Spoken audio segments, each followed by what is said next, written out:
అద్దంకి సామాజిక ఆరోగ్య కేంద్రంలో ఫిజియోథెరపీ అందుబాటులో ఉందని డాక్టర్ ప్రదీప్ కుమార్ తెలిపారు. చుట్టుపక్కల గ్రామాల ప్రజలు ప్రభుత్వ వైద్యశాలలో ఫిజియోథెరపీ అందుబాటులో ఉన్న విషయం తెలియక అనేక మంది ప్రైవేటు హాస్పిటల్కి వెళ్లి వేలాది రూపాయలు ఖర్చు చేసుకుంటున్నారన్నారు. మోకాళ్ళ నొప్పులు, కీళ్ల నొప్పులు, బెనకటం, పక్షవాతం, నడుం నొప్పి తదితర అనారోగ్య సమస్యలతో బాధపడుతున్న వారికి ఫిజియోథెరపీ వైద్య సేవలు అందుబాటులో ఉన్నాయని, ఈ అవకాశాన్ని సద్వినియోగం చేసుకోవాలని వారు కోరారు.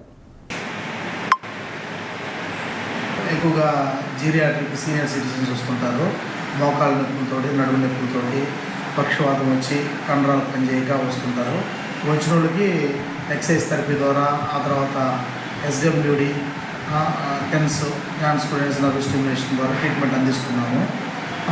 సీనియర్ సిటిజన్స్ వచ్చిన వాళ్ళని జాగ్రత్తగా చూసి వాళ్ళకి ఏదైనా నొప్పులు ఉంటే చూసి పంపిస్తున్నాము. అదేవిధంగా ఎవరైనా కాళ్ళు బెనికి, ఇట్లా చేయి బెనికి వాపులతో వచ్చిన వాళ్ళకి క్రబ్ బ్యాండేజ్ లాంటిది మనం అప్లై చేసి పంపిస్తున్నాము.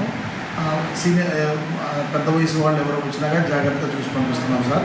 ఎముకలు, కీళ్ళు, నరాలకు సంబంధించి ఏదైనా అంటే ఆపరేషన్ చేసిన తర్వాత కలిగే ఇబ్బందులు ఉన్నా, ఏమన్నా ఎక్కువగా స్టిఫ్నెస్ అయినా, జాయింట్ స్టిఫ్నెస్ ఇవన్నీ కానీ దానికి ఎక్సర్సైజ్ థెరపీ ద్వారా వాటిని యథాస్థితిగా చేస్తున్నాం సార్. అద్దంకి మండలం మణికేశ్వర